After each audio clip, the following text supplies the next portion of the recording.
आगे बढ़ते हैं। बड़ी खबर जयपुर से आपको देंगे। राजस्थान पुलिस का राजकॉप ऐप बना युवती का मददगार। युवती को परेशान करने वाला आरोपी युवक गिरफ्तार। दोस्ती करने का दबाव डालकर युवती को परेशान कर रहा था युवक। जयपुर में हॉस्टल में रहकर कोचिंग की तैयारी कर रही थी युवती। पुलिस से मदद पाने के लिए युवती ने राजकॉप ऐप पर नीड हेल्प का बटन दबाया। पुलिस को कॉल कर बुलाने से नाराज पवन ने तोड़ा युवती का मोबाइल फोन, लेकिन तब तक अभय कमांड कंट्रोल रूम में पहुंच गया था मैसेज।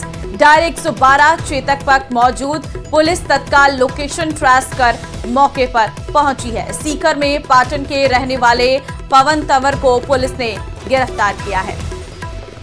तो पुलिस का यह ऐप राजकॉप ऐप है, जहां पर युवती ने युवक क्योंकि परेशान कर रहा था, दोस्ती का दबाव डाल रहा था। परेशान होकर युवती ने जो डायल नंबर है उस पर कॉल किया और जैसे ही कॉल किया तो युवती की मदद करने के लिए पुलिस पहुंच गई। युवती को परेशान करने वाला आरोपी गिरफ्तार किया गया है। दोस्ती करने का दबाव डालकर युवती को परेशान कर रहा था। जयपुर में हॉस्टल में रहकर कोचिंग की तैयारी कर रही थी ये युवती। पुलिस से मदद पाने के लिए युवती ने राजकॉप ऐप पर नीड हेल्प का बटन दबाया। पुलिस को कॉल कर बुलाने से नाराज पवन ने तोड़ा युवती का मोबाइल फोन, लेकिन तब तक अभय कमांड कंट्रोल रूम में पहुंच गया था मैसेज। डायल 112 चेतक पर मौजूद पुलिस तत्काल लोकेशन ट्रेस कर मौके पर पहुंची और सीकर में पाटन के रहने वाले पवन तंवर को पुलिस ने गिरफ्तार किया। विष्णु हमारे संवाददाता फोन लाइन पे इस वक्त हमारे साथ है। विष्णु, देखिए राजकॉप ऐप जहां पर कॉल करके युवती को एक बड़ी मदद मिली है, क्या है पूरा मामला? देखिए, राजधानी जयपुर में इस तरह का पहला मामला है, जबकि राजस्थान पुलिस के विशेष बनाए गए राजकॉप ऐप पर जो एक स्पेशल फीचर जारी किया गया था नीड हेल्प, जो कि सामान्य तौर पर महिलाओं और युवतियों के लिए एक फीचर बनाया गया था, जिसमें एक बटन को दबा करके आप पुलिस की मदद पा सकते हैं। तो इस तरह का पहला मामला है, जबकि झुंझुनू की रहने वाली लड़की जो कि जयपुर में कोचिंग छात्रा है, जयपुर में पढ़ने के लिए जा रही थी, तभी त्रिवेणी नगर के पास में एक लड़के ने उसे रोका। रोकने के बाद में उसे दोस्ती का दबाव बनाया, काफी परेशान करने लगा, गाली गलौज करने लगा और हाथापाई की नौबत आ गई। इस दौरान लड़की ने लड़के से को मतलब पुलिस तक पहुंचाने के लिए एक राजकॉप ऐप अपने जो उसके मोबाइल में डाउनलोड था, उसको नीड हेल्प का एक मैसेज जो था, जो पैनिक बटन जिसे कह सकते हैं, उसे दबाया और ये जो बटन था, ये जो मैसेज था, वो सीधा राजकॉप का जो कंट्रोल रूम था वहां तक पहुंचा। इसके बाद में वहां मौजूद महिला ने अभय कमांड कंट्रोल को सूचना दी, जिसके बाद चेतक पुलिस मौके पर पहुंची। इस बीच लड़के ने लड़की के द्वारा जो किए गए इस बाद में गुस्से में आकर इसके मोबाइल फोन को तोड़ दिया, लेकिन तब तक पुलिस मौके पर पहुंच चुकी थी। बहुत चंद मिनटों में ये एक्शन हुआ और उसके बाद पवन तंवर नाम का लड़का, जो कि सीकर में पाटन का रहने वाला है, उसे पुलिस ने गिरफ्तार कर लिया। उसके खिलाफ लड़की की ओर से ठीक है विष्णु, एक बहुत बड़ी मदद यहाँ पर युवती को इस ऐप से मिली है। बहुत धन्यवाद आपका तमाम जानकारी देने के लिए। और इस बीच उदयपुर से एक बड़ी खबर से आपको रूबरू करवाएंगे, जहां पर केमिकल फैक्ट्री में भीषण आग लगी है। सूचना के बाद मौके पर पहुंची है फायर ब्रिगेड। कड़ी मशक्कत के बाद आग पर काबू पा लिया गया है। माधड़ी इलाके के रोड नंबर 12 की ये पूरी घटना है। तस्वीरें आपके सामने है। केमिकल की फैक्ट्री है जहां पर आग की यह घटना सामने आई है। कड़ी मशक्कत के बाद आग पर हालांकि काबू पा लिया गया है, लेकिन रोड नंबर 12 की ये पूरी घटना है माधुड़ी इलाके के। और सूचना के बाद मौके पर फायर ब्रिगेड की टीम मौके पर पहुंची और आग पर काबू पा लिया गया है। जाहिर तौर पर केमिकल फैक्ट्री है, तो ऐसे में आग बहुत तेजी के साथ आगे बढ़ रही थी, जिसे काबू करना एक चुनौती जरूर था और रात का समय भी था। लेकिन ये गनीमत रही कि उस वक्त वहां पर केमिकल की फैक्ट्री में कोई था नहीं और इस आग पर आसानी से काबू पाया जा सका।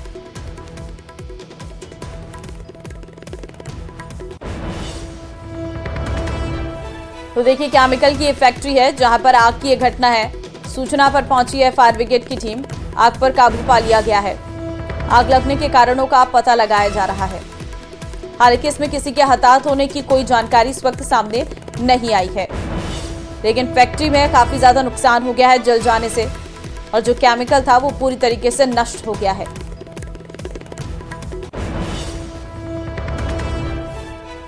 जयपुर से अब आपको बड़ी खबर देंगे। सीएम भजनलाल शर्मा का प्रस्तावित कार्यक्रम आज का क्या है आपको बताते हैं। दरअसल जेनपैक्ट ग्लोबल मीट 2025 में सीएम शिरकत करेंगे। होटल ताज आमेर में 11 बजे कार्यक्रम है, जहां पर मुख्यमंत्री शिरकत करने वाले हैं। तो होटल ताज आमेर में 11 बजे कार्यक्रम में शिरकत करेंगे सीएम भजनलाल। मुख्यमंत्री भजनलाल शर्मा का ये प्रस्तावित कार्यक्रम जेनपेक्ट ग्लोबल मीट 2025, जहां पर सीएम कार्यक्रम में मौजूद रहने वाले हैं।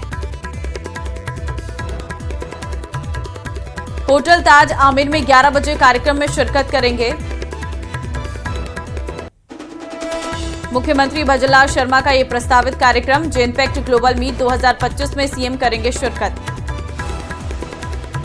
कोटा से आपको बड़ी खबर दे रहे हैं। कोटा पुलिस ने समरावता कांड के आरोपी नरेश मीणा को किया गिरफ्तार। ऑनलाइन कोर्ट में पेश कर नरेश मीणा को फिर से जेल भिजवाया गया है।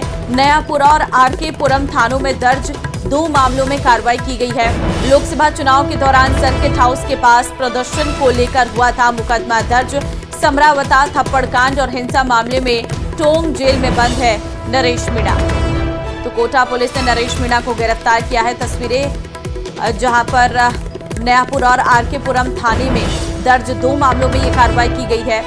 लोकसभा चुनाव के दौरान प्रदर्शन को लेकर ये मुकदमा दर्ज हुआ था। और अब खबर झुंझुनू से।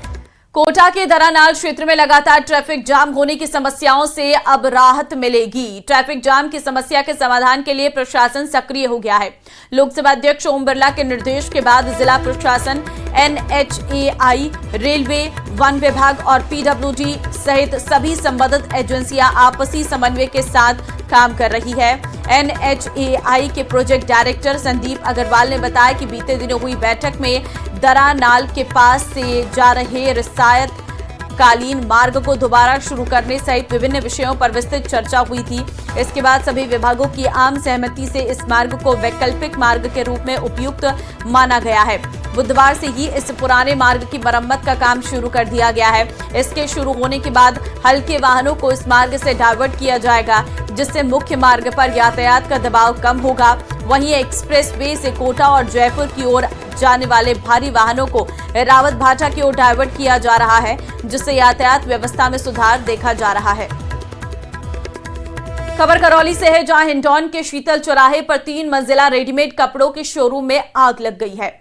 सूचना के बाद नगर परिषद की 2 दमकलों ने कड़ी मशक्कत के बाद आग पर काबू पाया है। आग लगने के कारण लाखों रुपए का कपड़ा जलकर राख हो गया है। प्राथमिक तौर पर आग लगने का कारण शॉर्ट सर्किट बताया जा रहा है।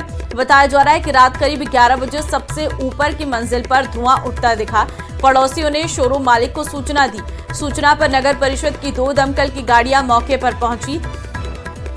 दमकल ने कड़ी मशक्कत के बाद आग पर काबू पा लिया है।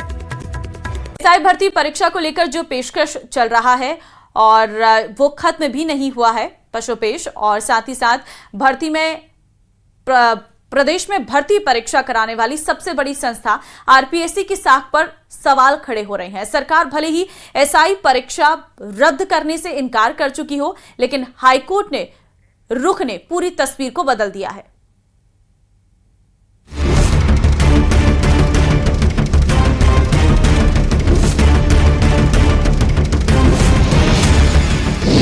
आरपीएससी पर सियासी बयानबाजी तेज। किरोड़ी लाल मीणा बोले, भंग नहीं होगी आरपीएससी। सचिन पायलट की मांग, आरपीएससी पर सही कदम उठाए सरकार।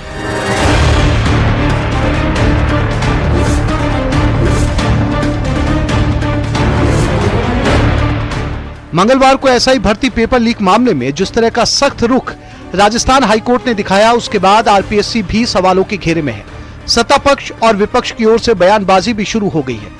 एसआई भर्ती पेपर परीक्षा रद्द करने की मांग प्रमुखता से उठाने वाले राजस्थान सरकार में कैबिनेट मंत्री किरोड़ी लाल मीणा ने भी आरपीएससी की साख पर सवाल खड़े किए हैं।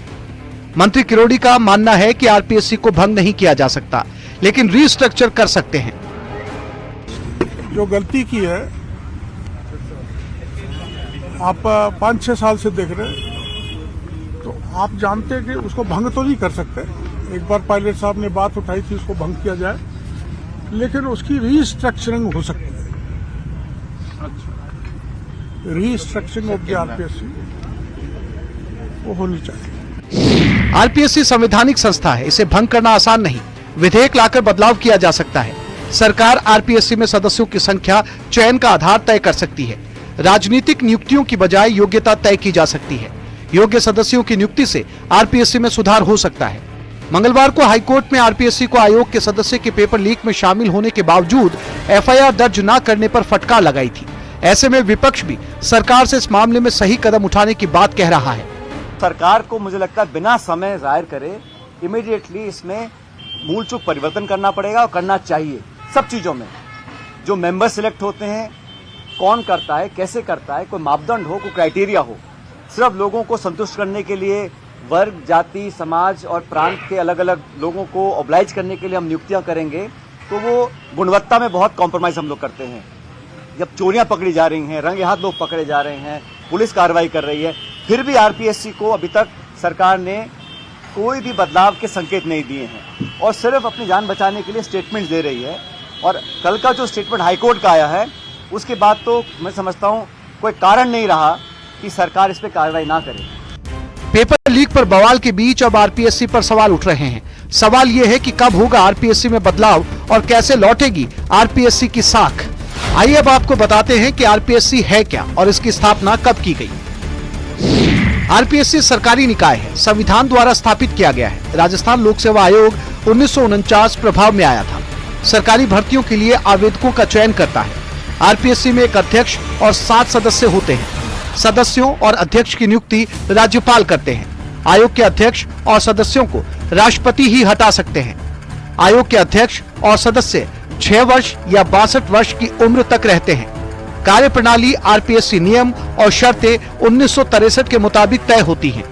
आधे सदस्यों को कम से कम 10 साल का अनुभव होना चाहिए। कैलाश चंद मीणा आरपीएससी के वर्तमान कार्यवाहक अध्यक्ष हैं।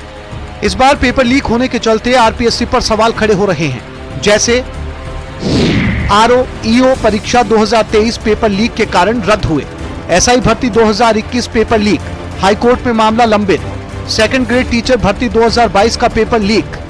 बार बार होते पेपर लीक और उसमें आरपीएससी सदस्यों की मिली भगत ने सबसे बड़ी संस्था की साख पर बट्टा लगाया है। अब देखना होगा कि आने वाले दिनों में पेपर लीक के मुद्दे पर हाईकोर्ट क्या फैसला देता है। साथ ही प्रतियोगी परीक्षाओं में घनघोर लापरवाही बरतने वाले आरपीएससी के लिए क्या निर्देश दिए जाते हैं।